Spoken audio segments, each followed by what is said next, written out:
Então vamos conversar um pouco sobre semiologia das lesões pigmentadas. Então essas lesões pigmentadas, elas correspondem a um grupo de doenças, né, de alterações que tem como principal característica alterações de cor, vinculada tanto à coloração mais enegrecida à coloração mais avermelhada. Então a gente pode fazer uma classificação geral de acordo com a pigmentação existente.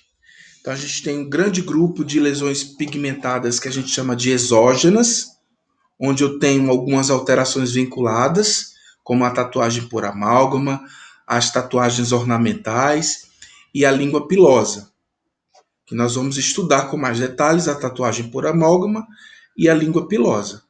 Temos também as pigmentações de origem endógena, divididas em três grandes grupos, denominadas de pigmentação melanocítica focal, pigmentação multifocal difusa e melanoses associadas a doenças sistêmicas ou síndromes. Observem que as alterações que nós vamos tratar para essa aula, elas estão marcadas em verde. Então, por exemplo, em melanoses associadas às doenças sistêmicas ou síndromes, vamos discorrer apenas hoje nessa aula como doenças como a doença de Addison. As outras a gente vai tratar em outro segmento, né, em outro conteúdo.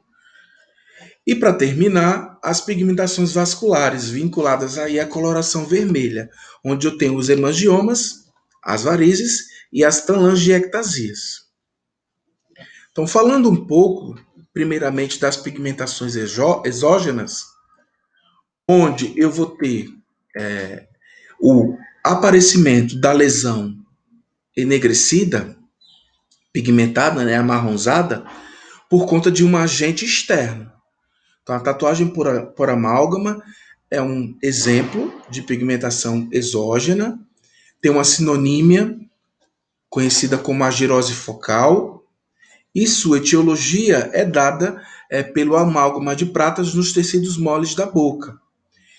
E clinicamente a gente pode observar nessas alterações mancha negra azulada de tamanho e intensidade variável, bordas definidas e irregulares ou difusas, e, na maioria das vezes, assintomáticas. Para esse tipo de condição, o ideal para a confirmação diagnóstica é realização da radiografia, onde nós vamos ver fragmentos radiopagos impregnados, ou o que a gente chama de poeira de amálgama, vinculado na radiografia. Então a gente tem aqui clinicamente uma mancha enegrecida, veja que tem uma nuance de pigmentação que vai desde uma coloração acastanhada, a enegrecida, localizado na região de gengiva inserida e marginal. Então, observe que clinicamente parece que o paciente não tem restaurações por amálgama de prata. Então, na anamnese, cabe perguntar e investigar se ele fez uso, se ele trocou essas restaurações. Porque no passado, as restaurações por amálgama de prata eram realizadas no segmento superior dos dentes, na face palatina. Hoje mais não, hoje não é muito, você não vê a indicação de amálgama de prata nas restaurações de dentes anteriores e superiores, né? Hoje se usa por conta da estética a resina, mas no passado se fazia. Então, sempre perguntar se o paciente de fato teve, se ele removeu, se foi colocado resina no local, né? Ou se algum dente adjacente tinha esse amálgama de prata, que a gente pode observar aqui, ó, mais ou menos nessa sombra, que esse premolar ele continha essa restauração. Mas para eu ter certeza que essa pigmentação de fato venha a corresponder a uma gerose focal, sem antes indicar biópsia, né, eu posso pedir uma radiografia periapical. Então veja que na radiografia periapical o paciente possui uma prótese fixa, montada com estrutura metálica, o que pode sugerir que no passado ela fazia uso, né, de restaurações de amálgama. E a gente observa aqui, ó, pontos radiopacos no interior do tecido, a denominada poeira de amálgama, vinculado e confirmando esse achado. Aqui a gente tem outra fotografia clínica mostrando na região de rebordo, desdentado, a presença de uma mácula enegrecida, meio azulada. Aí nesse caso específico, não tem dente. Será que os elementos dentários que foram removidos, extraídos, eles continham? Porque muitas vezes acontece isso, a restauração pode fraturar durante a exodontia, ou o dente pode fraturar durante a exodontia, e aquele remanescente de amálgama de prata, ele pode ficar nessa região, fazendo com que os tecidos fagocitem e no futuro apresentem essa coloração. Então, por isso que muitas vezes o ideal é sempre lavar bem aquela área operada, né? Sempre irrigar bem, para remover todo o excesso de material exógeno que possa ter. Então, nesse caso aqui específico, o que é mandatório? Radiografia. Aí na radiografia a gente consegue ver os pontos radiopacos que vão tem até em outra área que não aparece especificamente aqui na região do tecido, né?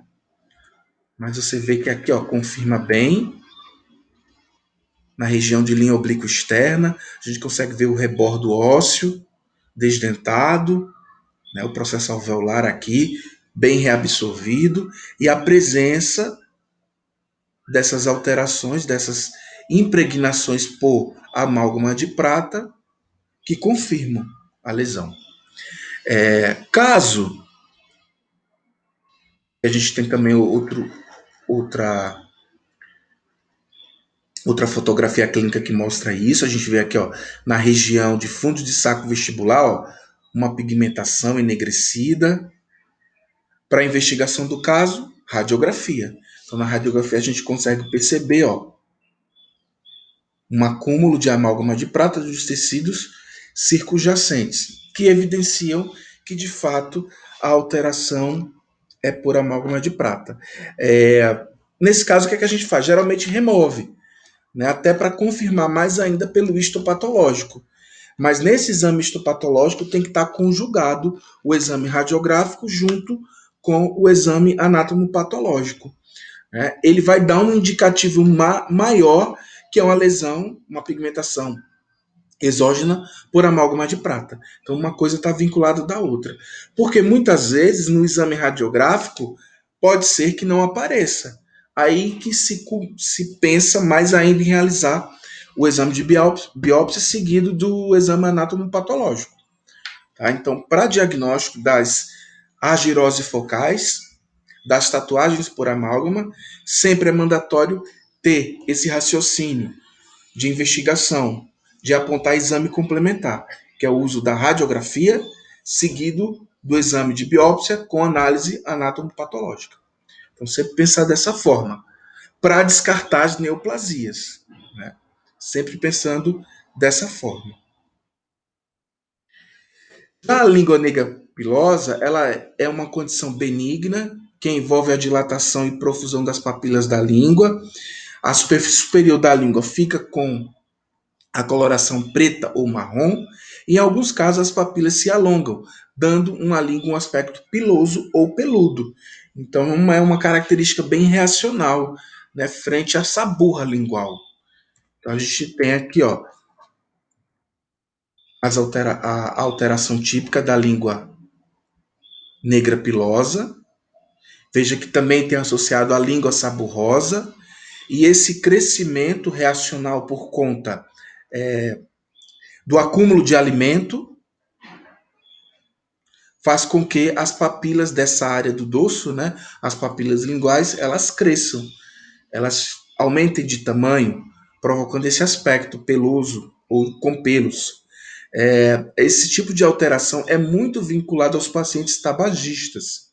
A gente vai ver com a grande frequência por conta da má higiene da língua e por conta da acumulação do tabaco nessa região do dorso da língua.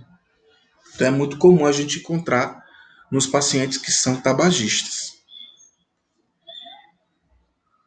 Já indo para o outro grupo de alterações vinculados à pigmentação endógena, a gente tem a principal alteração, que é a mácula melanocítica, que é uma pigmentação plana e marrom da mucosa, produzida pelo aumento localizado de melanina e também possivelmente pelo aumento do melanócito. Então vejam, observem que pelo conceito já denota que a mácula melanocítica é uma alteração específica, ou do aumento da melanina ou da própria alteração do melanócito. Sua causa ainda não foi esclarecida. Não tem o porquê disso acontecer, né? Porque de fato leva ao aparecimento dessas máculas. Não depende da exposição ao sol, como por exemplo as sardas extraorais, né, as efélides. Tem predileção para as mulheres na proporção de 2:1, comparado com os homens, obviamente. A idade média dos pacientes é de 43 anos, geralmente na época do diagnóstico, porque essa pigmentação, essa alteração do melanócito pode cursar durante toda a vida do indivíduo e ficando mais exuberante na quarta década de vida. A região mais acometida é o vermelhão do lábio inferior, seguido pela mucosa jugal, gengiva e palato, sendo que essas áreas introrais são incomuns, sendo o vermelhão do lábio um achado mais frequente. Então a gente tem aqui, ó,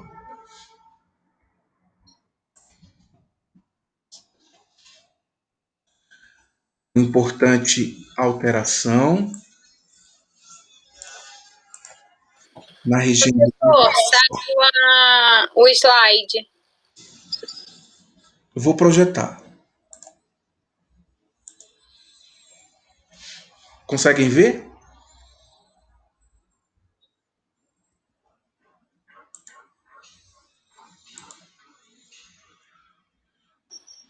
Aqui não está aparecendo.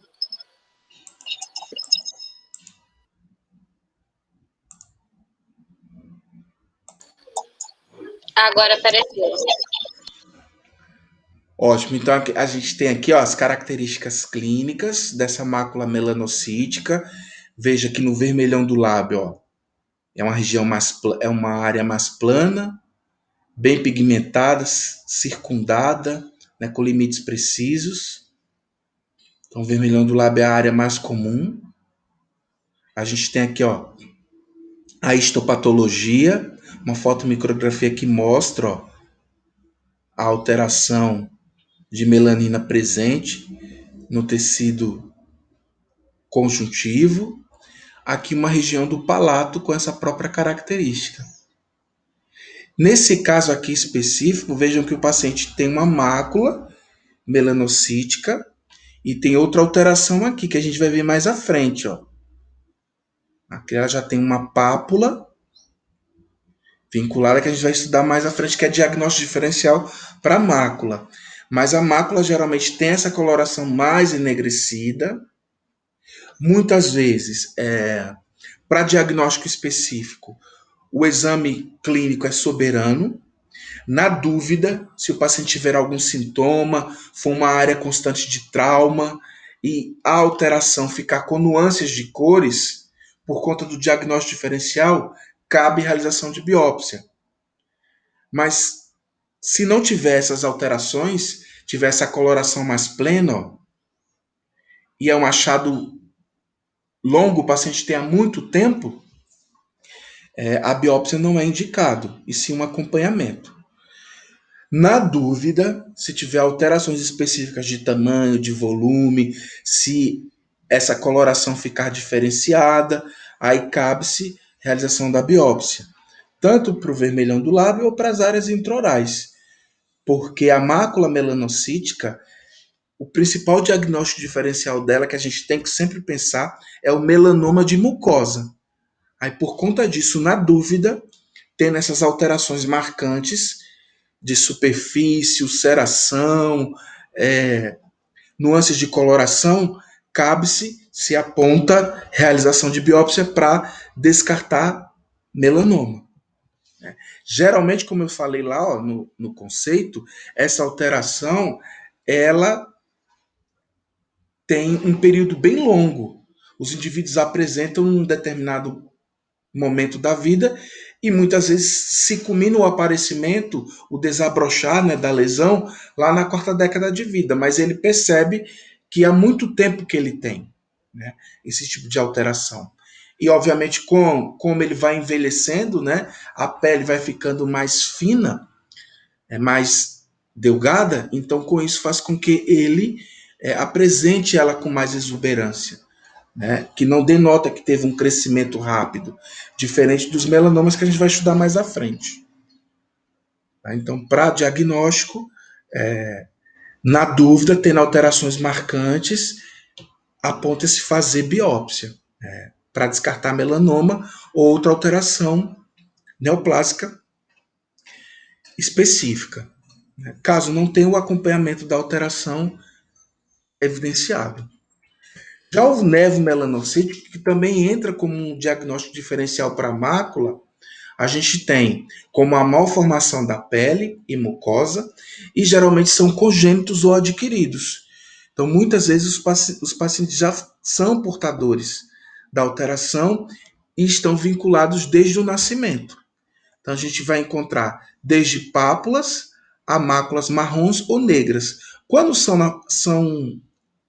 se apresentam na forma de mácula marrom negra, é que fica mais semelhante à mácula melanocítica. Esses nevos eles podem ser localizados no palato duro, na mucosa jugal, no lábio, gengiva e processo alveolar. E na sua gradação histopatológica, ele tem formas específicas, a depender de onde eles se localizam na região do epitélio. Então, eles, pela classificação histopatológica, podem ser chamados de nevo juncional, nevo composto, nevo intradérmico ou intramucoso e nevo azul. São as formas histopatológicas que vão ser vinculadas quando eles são removidos. Quando esses nevos se localizam na região, por exemplo, da face, muitas vezes eles são removidos por conta da parte estética. E quando eles são assim, com aumento de tamanho como pápulas, os pacientes também se queixam da parte estética e eles são removidos, geralmente com cirurgias dermatológicas, se mantendo a estética. E como é uma alteração específica, o nevo, das células névicas, que estão presentes na região de epitélio conjuntivo, a gente consegue ver a coloração dessas células névicas aqui presente. A gente vê também aqui, nessa área. Então, essas células névicas, elas também produzem melanina, induzem a produção de melanina, fazendo com que tenha toda essa impregnação na região de epitélio e tecido conjuntivo. Então, a gente consegue ver aqui, de forma mais aparente, aqui também. As pessoas geralmente vinculam como sinais. Eu tenho muitos sinais, localizados nessa área da face e dessa área também intraoral. Outra coisa importante é que tanto as máculas quanto os nevos, eles são diferenciados através da análise anatomopatológica. Então, a mesma coisa que a gente cita para o nevo. Ele tendo essa progressão, desde o nascimento, não tendo áreas de ulceração, nem nuances de coloração tão evidentes por um curto período de tempo, o ideal é sempre acompanhar. Na dúvida, é que se lança também a biópsia para eles, sempre tentando descartar lesão maligna, o melanoma de mucosa. Então, na evolução de diagnóstico diferencial, a gente tem que, de fato, as máculas e o nevo melanocítico, eles têm associação e são de associação que eu digo de aparência clínica, e com isso eles precisam, se a gente quiser separar, né, diferenciar um do outro, é apontado o exame anatomopatológico para que isso seja feito. Entretanto, muitas vezes as biópsias são lançadas para investigação dessas duas alterações para descartar a próxima alteração, que é o melanoma de mucosa, que nós vamos estudar agora.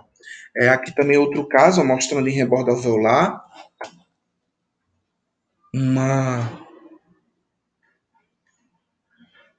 mácula enegrecida, localizada na região de rebordo. Nesse caso específico aqui, ó, é mandatório por ser uma área de que tem amálgama, né, com restaurações extensas, também a gente fazer aqui nesse caso uma radiografia, porque pode-se pensar nesse caso específico de uma alteração exógena.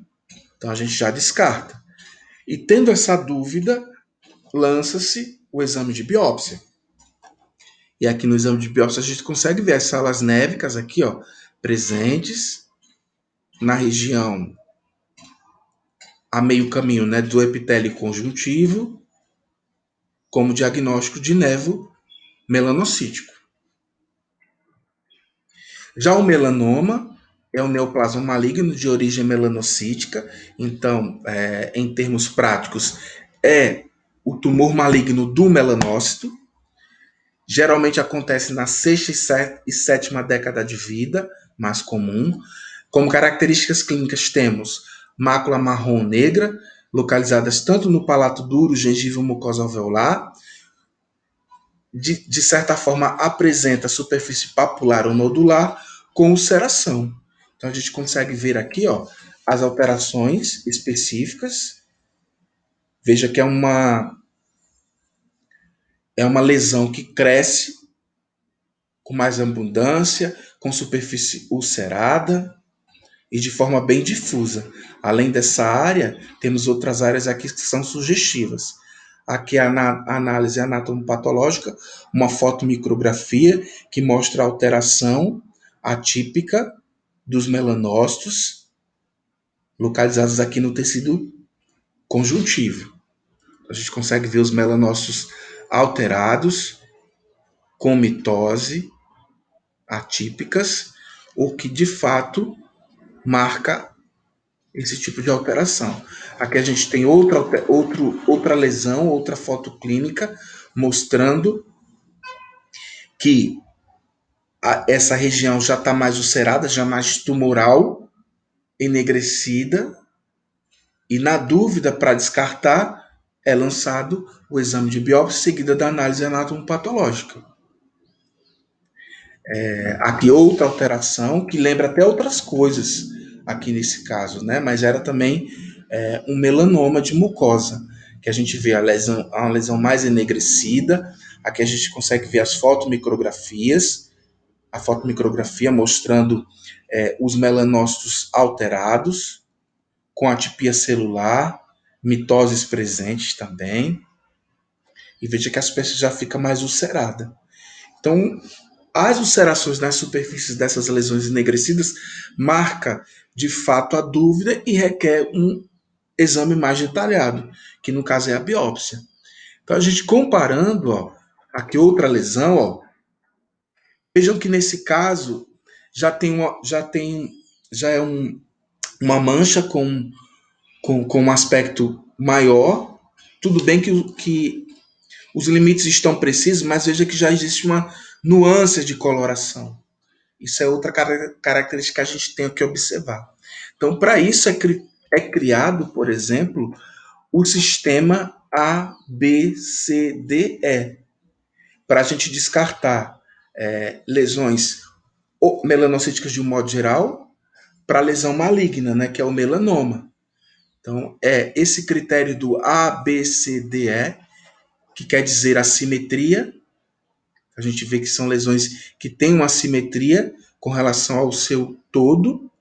As bordas também estão presentes. Veja que tem bordas indefinidas, ó, e essa nuance de coloração já diferente. O diâmetro, de fato, é maior e tem uma evolução muito rápida.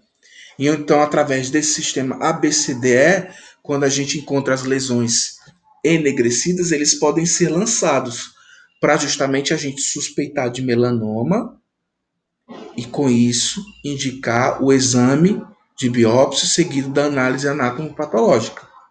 Então, sempre observar a assimetria, as bordas, a cor, o diâmetro e a evolução da lesão.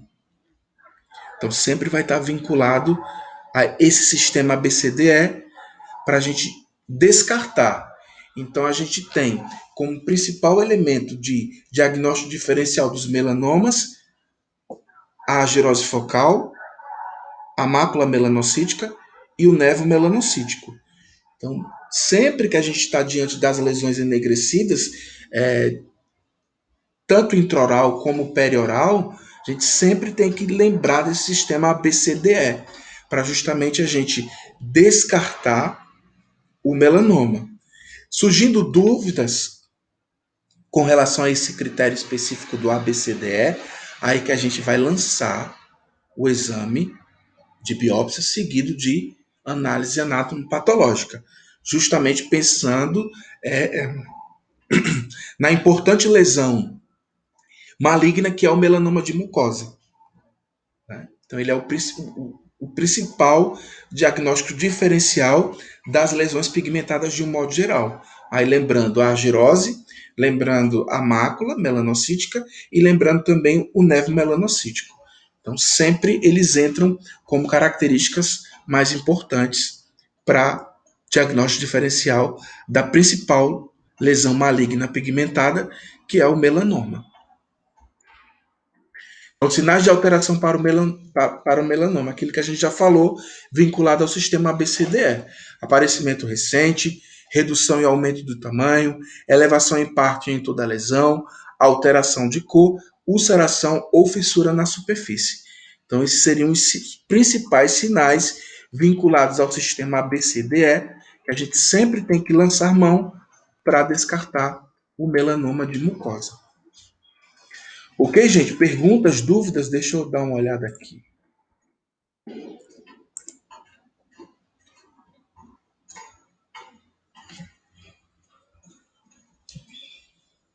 Então, tem uma pergunta aqui se é sempre nesse formato, né? Então, vejam que pelo sistema ABCDE a gente tem que seguir aqueles critérios. Então, para os melanomas, sempre eles vão ter aquela característica, são mais difusos, não tem um conteúdo, uma borda muito definida, são maiores, tem um aparecimento mais abrupto. Então, isso vai indicar. Na dúvida, tendo essa dúvida, para descartar o melanoma, a gente indica o exame anatomopatológico. Por isso que a gente sempre tenta condicionar o sistema ABCDE para justamente descartar o melanoma, né? Então, é variável, né? Como em doenças, de um modo geral, pode se apresentar tipicamente ou atipicamente, né? Mas a gente sempre garante unir aqueles critérios do ABCDE para tentar entender. A mácula vai ter características menores, com certeza menores. Tanto mácula quanto nevo. Vai ter um diâmetro bem menor quando comparado com os melanomas, né? Mas a gente pode encontrar melanomas em estágios iniciais que lembram muito a mácula e que lembram muito o nevo, né? Mas geralmente nevo, as lesões benignas, elas são menores, tem um diâmetro muito menor. É mais difícil a gente encontrar essas lesões que têm uma extensão maior. Quando aparecem extensões maiores, a gente já remete neoplasia maligna. Então, por isso que tem que se fazer biópsia, tá? Então, na maioria das vezes, Marina, é uma lesão menor, sim. Se apresenta daquela forma mesmo. Mais circunscrita, com a coloração mais uniforme, as bordas nítidas. sempre tem aquelas características na maioria das vezes. Ok?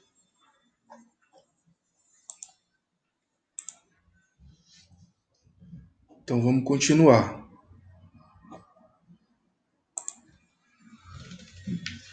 Ainda com pigmentação endógena. Então a gente tem a melanose fisiológica, que é a deposição de melanina, à volta dos ceratinócitos basais.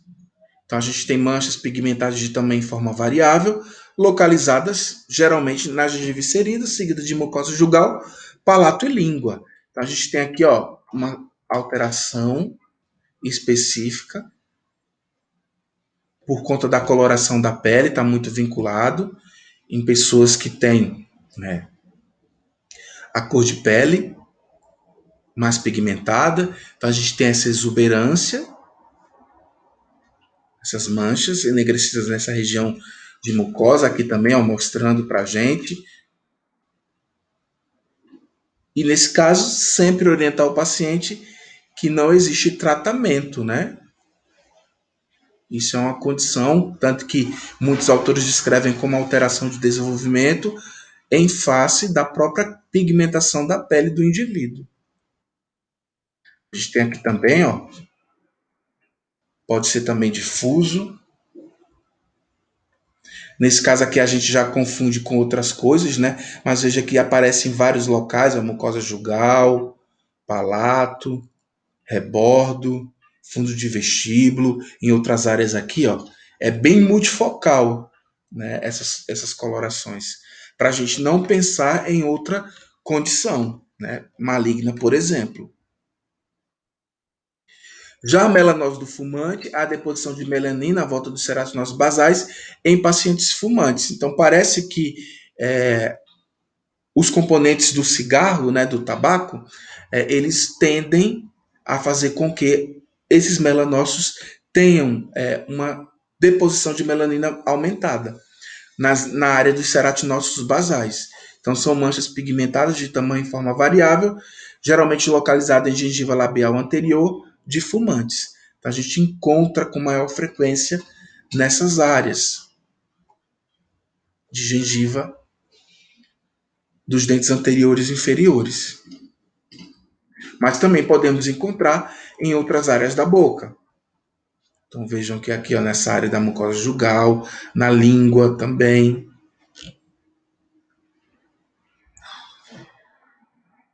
E para terminar, as doenças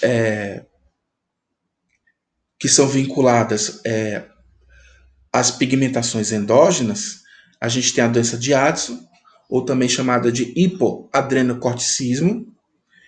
A principal etiologia para essa condição é uma atrofia do córtex da glândula adrenal. A gente sabe que a glândula adrenal ou suprarrenal fica localizado acima do polo renal, produz hormônios específicos, adrenalina, noradrenalina e também corticosteroides. Essa doença tem como característica clínica fadiga, irritabilidade, depressão, fraqueza, hipotensão, anorexia, náusea, perda de peso e hiperpigmentação da pele, provocando uma alteração chamada de bronzeamento artificial. Por conta que a região do córtex produz elementos interessantes, principalmente os mineralocorticoides, que vão estar vinculadas ao metabolismo basal do indivíduo, a gente tem essas características clínicas. E muitas vezes essa atrofia do córtex adrenal, ela pode ser evidenciada por aparecimento de cistos ou de tumores localizados nessa área, provocando essa importante alteração. Na região da mucosa bucal, nós vamos ter encontrado máculas ou placas pigmentadas e difusas. Muitas vezes os dados laboratoriais, eles podem indicar duas alterações específicas, que é a diferenciação nas taxas de sódio e potássio, sendo que a taxa de sódio vai estar diminuída e a de potássio vai estar aumentada. Lembrando que o córtex renal produz hormônios que controlam esses eletrólitos.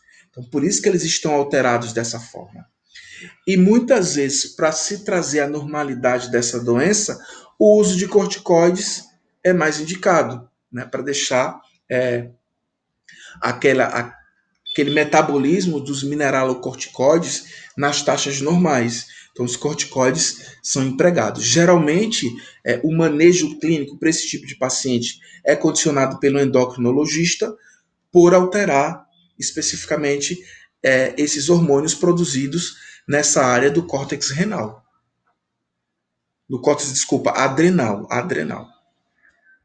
A gente tem aqui, ó, essa característica típica de bronzeamento artificial.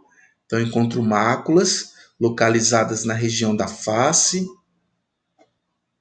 mucosa labial, pele da região, né, no dorso das mãos também, e essas características clínicas evidentes: fadiga, irritabilidade, cansaço, perda de peso, sempre vai estar vinculado a esse tipo de alteração. Mais uma vez mostrando as pigmentações do lábio, mucosa. Vejam que são um conjunto de sinais e sintomas. Porque se a gente olhar aqui isoladamente, ó, lembra outras coisas, né? Pode lembrar uma melanose do fumante, uma melanose fisiológica, mas os conjuntos de sinais e sintomas, ó, as hiperpigmentações da pele, alterações clínicas específicas e também os achados laboratoriais culminam para o aparecimento dessa alteração. Dúvidas, perguntas? Tudo bem, gente?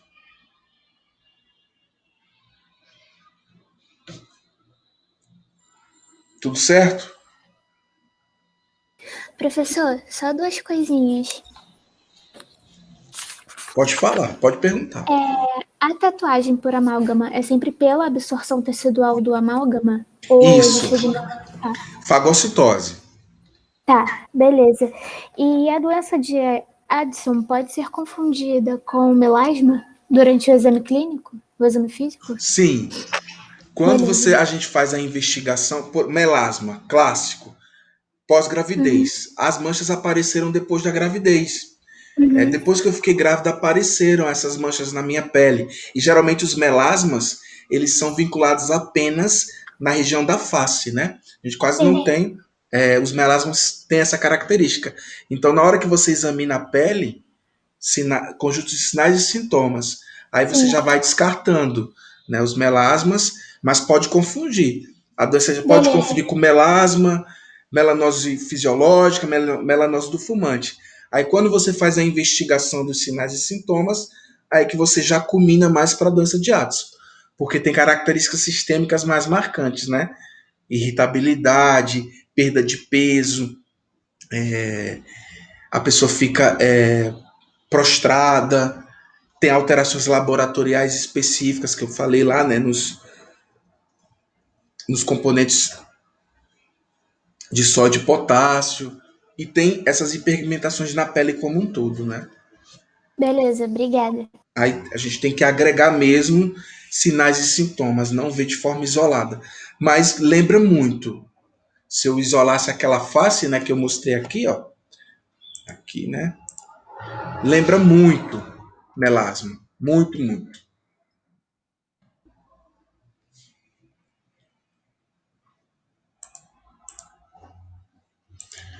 Dúvidas, perguntas? Então agora a gente vai passar para a segunda parte, que são as lesões vasculares. Então as lesões vasculares na cavidade oral, né, pode se manifestar de três formas.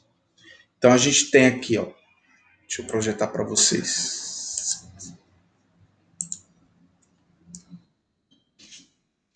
Os hemangiomas, as varizes e as telangiectasias. Então, todas são pigmentações vasculares que nós podemos encontrar na cavidade oral. E essas lesões vasculares vasculares entram como diagnóstico diferencial umas das outras e também das lesões pigmentadas que nós já estudamos. Obviamente que essas pigmentadas aqui vasculares, elas serão diagnósticos diferenciais entre si, porque elas lembram muito umas com as outras, né? E muitas vezes a gente vai ter que lançar mão de um artifício para tentar entender que tipo de alteração está ali presente. Então a gente vai usar exames complementares ou manobras semiotécnicas, que a gente vai ver agora, para tentar investigar essas alterações. Então vejam aqui as telangiectasias. Vejam que elas são pontiformes, muito características em pacientes idosos, muito características, tanto na região da língua, da pele, do vermelhão do lábio. E elas, de fato, representam um amadurecimento da microcirculação local. E vejam que quando a gente faz uma manobra que a gente chama de diascopia ou vitropressão, a gente vê que é negativa. Ou seja, quando a gente comprime contra a lesão não desaparece, fazendo com que, lembrando, né, remetendo o quê? Que aquela região vascular não possui uma dilatação venosa evidente, específica.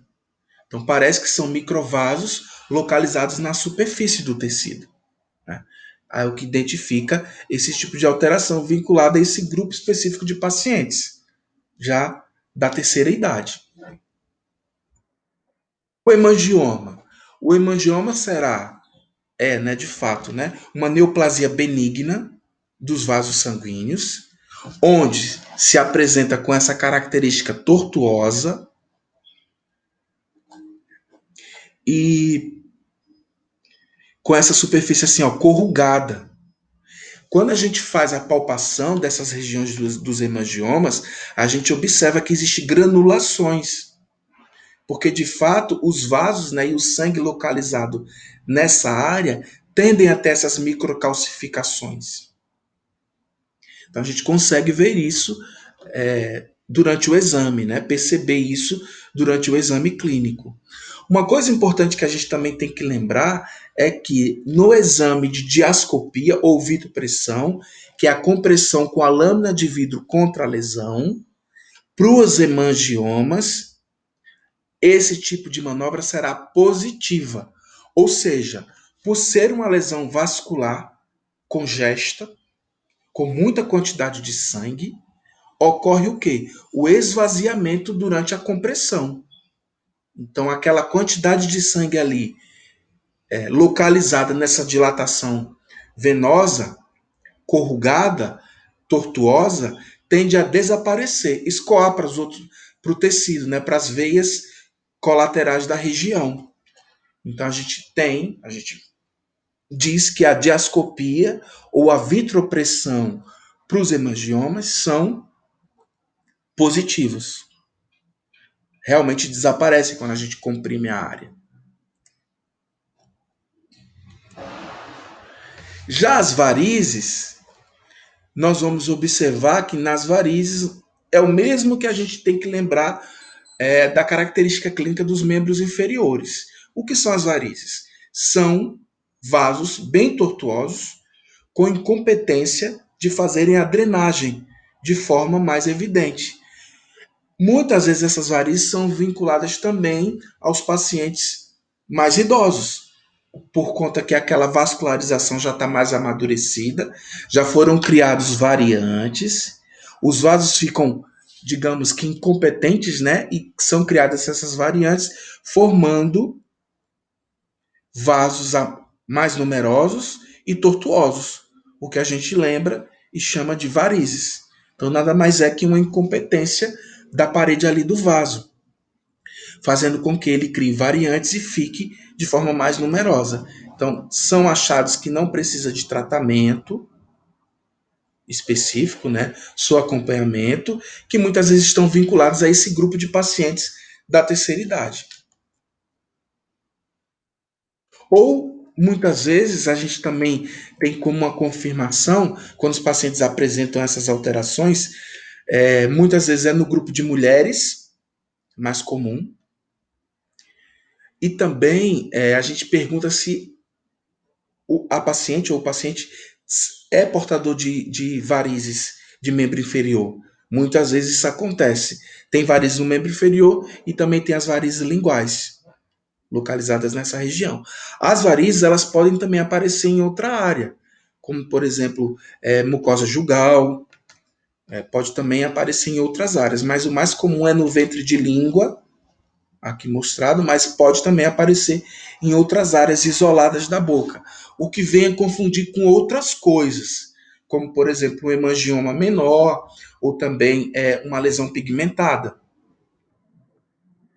Nesse caso aqui específico, o que é que vocês acham que a gente tem que fazer?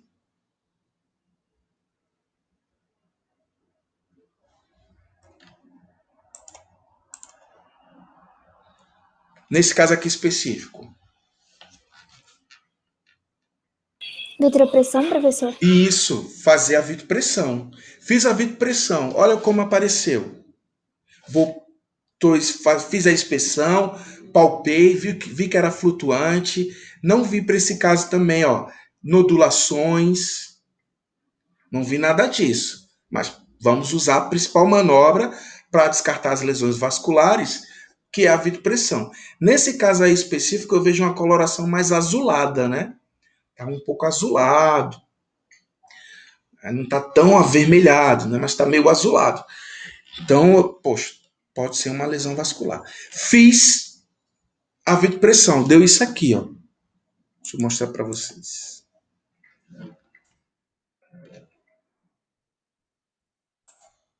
Fiz a vitropressão. O azulado permanece. Então, essa vitropressão ela é negativa. Então, isso eu posso concluir o quê?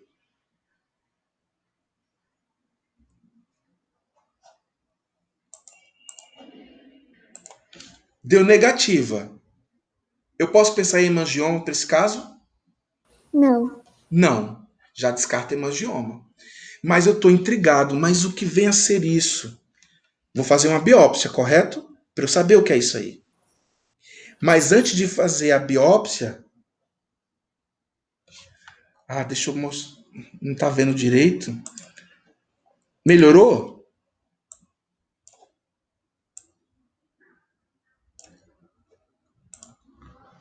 Melhorou? Fala sim. Que eu não estou vendo o chat.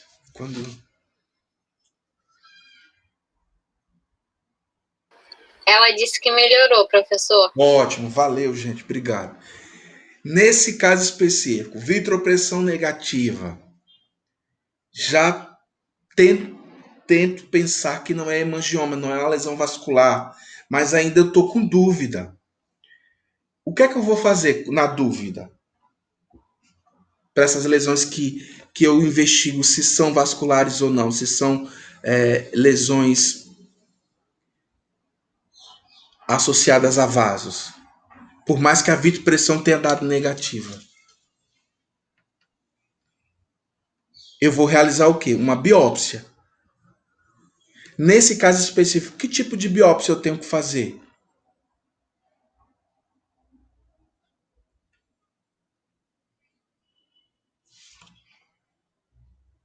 Anestesiar e passar o bisturi aí? Uma biópsia incisional? O que é que vocês acham? Professor, eu acho que não. E o que é que eu posso fazer, então? Rola uma punção, professor? Uma punção aspirativa. Nesse caso específico aí, pode ser uma punção convencional. Então, se eu tiver mais dúvida ainda, fiz a vitropressão, eu tenho mais dúvida ainda se ser vascular ou não, antes de partir para uma biópsia excisional ou incisional, o mandatório é puncionar. Então, eu pego uma agulha com uma seringa. Nesse caso aí, vou usar uma punção convencional. Então, uma seringa, uma agulha mais calibrosa. E eu vou penetrar essa área aí e vou aspirar para ver o conteúdo que vai sair daí. Nesse caso específico, saiu saliva. Então aí é um tumor de glândula salivar chamado de rânula, que a gente vai estudar mais à frente. Então veja como pode confundir. Por isso que a gente sempre tem que lançar mão dos exames complementares e das manobras semiotécnicas, né? Vitropressão, punção, radiografia e etc., para tentar descartar o máximo possível as alterações. Nesse caso aí específico, a gente estava diante de um tumor de glândula salivar que tem essa característica azulada em forma de cúpula, né? Lembra o ventre de rã, que é a gente chama de rânula, por isso tem esse nome, né? Por lembrar de ventre, o ventre da rã. Ok, gente? Entenderam? Sim. Então, sempre pensa no que a gente o que a gente tem para diagnóstico de exame complementar e manobra semiotécnica para fazer a investigação das lesões da boca. Então, aquilo tudo que eu vim falando antes: raspagem, passagase, verificar trauma, punção, vitropressão, azul de toluidina, tudo isso são recursos que a gente usa na clínica de estomatologia para tentar melhorar o raciocínio diagnóstico, para daí então ter um desfecho melhor para o caso, tá? Então, para esse caso aí específico, era uma rânula, que é um tumor de glândula salivar, ou seja, em nada associado que a gente já estudou, que a gente vai ver glândulas salivares mais para frente. Opa. Professor, Oi. só uma coisinha. Não sei se eu ouvi errado. É que eu entendi só falando que a gente faria punção com uma agulha mais calibrosa. Certo? Isso, Por que convencional. não com a agulha fina? Porque nesse caso específico, por ser uma lesão muito grande, nesse caso aí específico, a PAAF, né, que a gente chama que é a punção aspirativa por agulha fina, a gente faz mais nas lesões sólidas, nas lesões que tem um acesso mais de tecido mole, ou então menor, onde eu vejo, por exemplo, um conteúdo celular mais difícil de ser removido. Então, por isso que eu não faço a PAAF convencional. Pode se fazer, não tem problema se fizer, mas você não vai ter esse exuberado de saliva saindo. A gente não tem, né? Por isso que nessas lesões vasculares maiores, o melhor é utilizar as punções convencionais. Então, o principal critério que você vai usar para fazer uma punção convencional de uma punção aspirativa seria, por exemplo, o tamanho da lesão e se ela é mais, digamos que, exofítica. Se ela for grande e exofítica, cabe usar uma punção convencional. Se ela for uma punção menor, né, uma lesão menor, a gente usa mais as PAAFs. Lembrando que quando a gente tem glândulas salivares menores, desculpa, glândulas salivares maiores, aí a gente usa a PAAF, porque eu quero remover células muito pequenas. Então vai ser a PAF. Então, quando a gente, por exemplo, suspeita de alteração de glândula salivar maior, como parótida, submandibular e sublingual, eu faço as PAFs, que é uma agulha específica, mais fina, para a gente fazer esse tipo de exame. Quando eu tenho as lesões maiores e bem exofídicas, que é o caso da rânula, até do mucocele também, e lesões vasculares maiores, como essa, por exemplo, ou tumorais, o ideal é fazer uma punção convencional com agulha mais calibrosa. Por quê? Porque eu quero investigar ali o conteúdo que aquela lesão está produzindo, né? Então, para eu aspirar aquele conteúdo, eu preciso de um lumen de calibre de agulha maior. Então, por exemplo, punção convencional, as lesões císticas dos ossos gnáteos, por exemplo, eu saber se é um cisto periapical, se é um ameloblastoma, se é um ceratocisto, eu tenho que usar uma agulha maior, porque eu quero ver o conteúdo daquela lesão. Então, geralmente são maiores, né? Ou exofíticas, geralmente. E para as rânulas e para os mucoceles também. Agora, se eu tenho uma lesão menor, um conteúdo mais sólido, né? Que tem um parênquima ali evidenciado, ou seja, não tem um conteúdo no interior, algum líquido ali no interior que eu não sei o que é, aí eu prefiro usar as PAFs, né? Aí eu tenho que lembrar para vocês das glândulas salivares maiores, que geralmente não têm conteúdos mais císticos, né? São tumores mais densos. Então é por conta dessa característica mesmo que a gente aponta. Naquele caso lá da rânula, eu poderia fazer a PAF, mas não ia ter a aspiração evidente do conteúdo que tem ali no interior da lesão. Porque para diferenciar se é hemangioma ou não, eu preciso entender o que está ali no conteúdo de imediato, não é? Se é sangue, se é outro tipo de líquido. Aí por isso que eu uso uma punção convencional. Então teria mais ou menos esse raciocínio. Entendi, professor. Obrigada. Tá? Então a gente usa desse jeito mesmo, né? Tendo querendo investigar o conteúdo e não a celularidade, eu uso a biópsia, eu faço a punção convencional mesmo. Que é a agulha mais calibrosa, a rosa, aquela agulhinha rosa. Nesse caso aqui específico, o que é que vocês acham? Veja que já tem tortuosidade. Eu fiz a palpação para esse caso aqui específico e vi que tinha granulações. Pô, tô na dúvida. Vidpressão. Na vidpressão, olha isso. Deu positiva. Desapareceu. Correto? Ó, desaparece. Então, esse caso aqui específico, a gente está de. Oi? Seria um hemangioma? Hemangioma. Hemangioma. Bem característico nesse caso, tá, né? E para esse caso aqui, ó.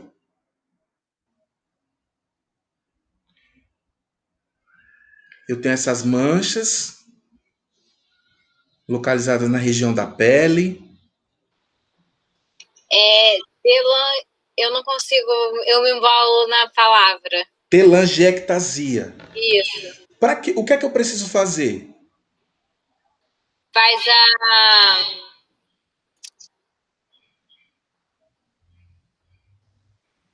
Vitropressão. Vidropressão também. É que você usou outro nome para. Diascopia. Diascopia, isso. Isso, são sinônimos. Isso tanto faz falar diascopia como vitropressão. Aí eu faço, ó, olha lá. Não desaparece. Então, por isso que a gente pensa em telangiectasia. Ok, gente?